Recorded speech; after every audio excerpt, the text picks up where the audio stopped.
How many people here have children or plan on having children someday in the future? Now I want you guys to really ponder and think how you would feel if your child was being abused. What if your child was contemplating suicide? Would you let them fix the situation on their own? Or would you do whatever is possible to make sure that they had the proper help and care that they needed? Child abuse and children contemplating suicide is a serious problem, not only in Idaho, but in the United States.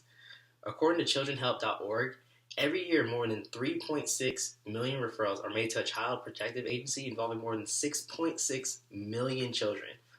Also, according to youthranch.org, every day in Idaho there are more than 45 reports of child abuse. That's nearly 2 per hour. Also, more than 15% of high school students in 9th to 12th grade have seriously considered suicide. After doing extensive research about this topic, I have found countless stories about child abuse and children contemplating suicide. Also, every year, the sports team here at Idaho State University does Shop with a Cop. That's where members of the team get together with a local cop here in Pocatello, and we go Christmas shopping with the kids who are less fortunate. And from this experience, I have personally seen how just being around those kids for just one day can positively impact the rest of their lives. Programs like Idaho Youth Ranch can be the starting block to saving many lives of the children in need and many children who wish they knew about this program earlier. I'm going to start by letting you guys know about Kimberly's story. My life when I was younger wasn't very happy. I knew at a young age that my dad was taking drugs because I learned about them at school. I remember one day when I was 8 to 9 years old, my dad's mates came around and I saw the drugs laid out in the kitchen, and I realized what they were doing. Living with my dad wasn't very nice. He used to get angry if I didn't have any drugs. He used to get angry if he didn't have any drugs and would shout at me. He would shout at me in the mornings because he'd overslept and we would be late to school.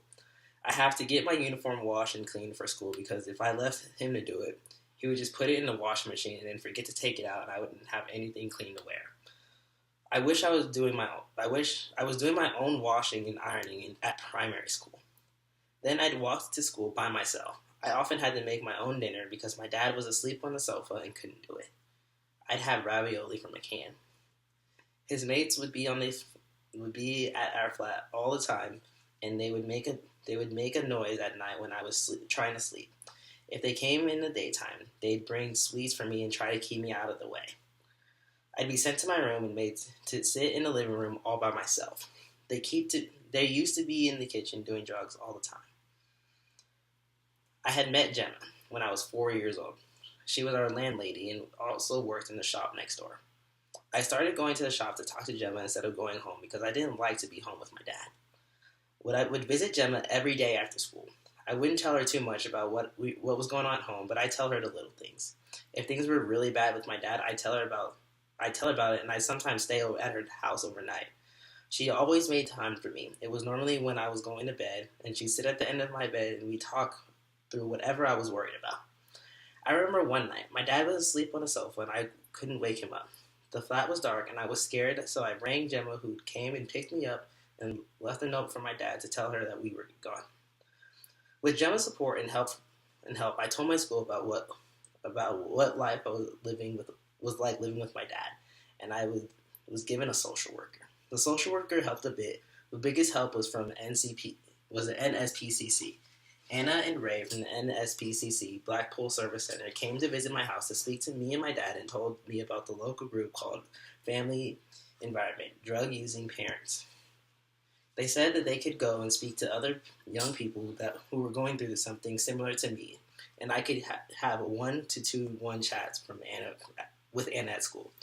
Ray said he'd come to my dad's house and talk to him about how his drugs were affecting me.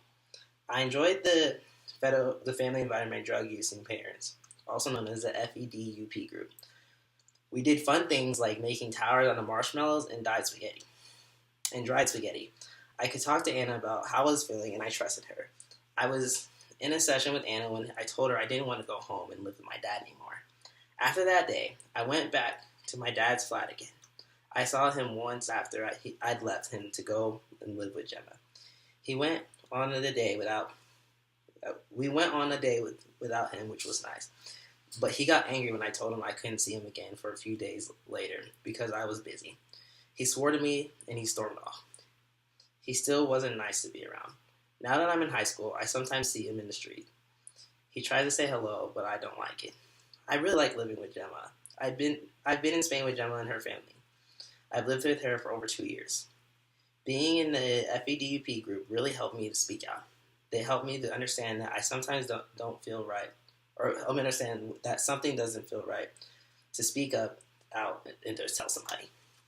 To anyone living with a mom or a dad who's using drugs and making them unhappy, I'd tell someone who you can trust and get help. It doesn't have to be this way. Now, a common argument people have against the Idaho Youth Ranch is that it doesn't benefit the community in any way. Also, many claim that there's no way they can help these troubled kids or families. And finally, people argue that helping with this program doesn't benefit them at all. These might be some valid concerns by many people, but I will explain to you now why they shouldn't be worried about these arguments. Sure, these programs help the people in need, but they also help the people in the community by providing job opportunities. Lots of people are looking for jobs where not only are they able to make a living, but they're also making a difference in people's lives. They're offering the Idaho Youth Ranch. They're offering different jobs in areas like Treasure Valley, Magic Valley, Eastern Idaho, and Northern Idaho. They provide many benefits to employees like medical insurance, prescription cards, dental insurance. They allow leave time, a cafeteria plan, supplement insurance coverage, a tax-deferring retirement program, and substantial discounts at any of their many thrift store locations. That include Fred Meyer's and also include Ridley's. Also in the area, they provide many internships and volunteer openings. This looks great on resumes and are a considerable chance of getting the experience you need in the career you want to pursue. Finally, Idaho Youth Ranch understands that not everybody can help in the same way. They compensate for this by offering a great deal of different jobs that involve different tasks and skills. This program is great for the community, but it also helps those people it also helps people's lives in an even greater way. This program also offers care and guidance to the needed, troubled, disturbed, delinquent, or abused children and families trying to improve. They evaluate each child's challenges, circumstances, needs, and support system in order to find the best strategies and techniques to help improve a child's future. The program starts by helping each child tackle their problems by a unique combination of tactics and picking out the best treatment path depending on the child's family or situation and needs. While a child is in treatment, they also work with the child's family in order to help the family communicate more efficiently and also prevent any further problems. They end by assigning each child a ignition specialist to help the child sustain their progress and improvement that they made from the treatment and help families work through any challenges that they have. But not only does Idaho Youth Ranch help change the lives of the children and families they need, they also change the lives of those providing the aid. Volunteering can be a lot more rewarding to people's lives and health than they really know. First, it helps you connect with others in the community. It helps you make new friends and also improves your social and relationship skills. It also provides many health and physical benefits. It reduces stress, anger, and anxiety. It also helps increase happiness.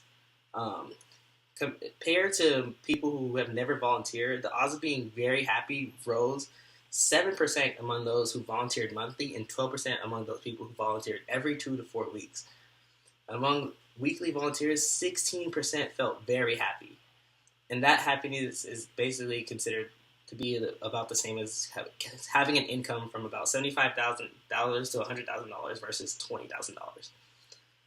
It also improves your health by improving your self-confidence, and it also gives people a sense of purpose in their work. It also is great because it brings positive vibes in people's lives. It's a great way to fulfill some of your passions that you have, and it enhances your creativity, motivation, and your visions.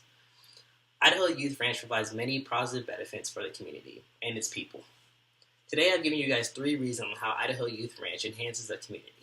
1, the program provides many job possibilities for the community. 2, it offers care and guidance to children and family in need. And 3, it benefits the lives of all those trying to help out. Now that you see the importance of this program, I challenge you to be the reason why one child's life gets saved. You can do this by either applying for a job opportunity at Idaho Youth Ranch or just taking some time and volunteering in any way that you can. Also, according to Idaho Youth Ranch, you can be a part of the promise from major cash donations to memorial or honorary funds to in-kind donations to matching gifts to monthly or yearly checks in the mail to livestock to reselling items to our local thrift stores or to round up donations on store purchases. Thank you guys.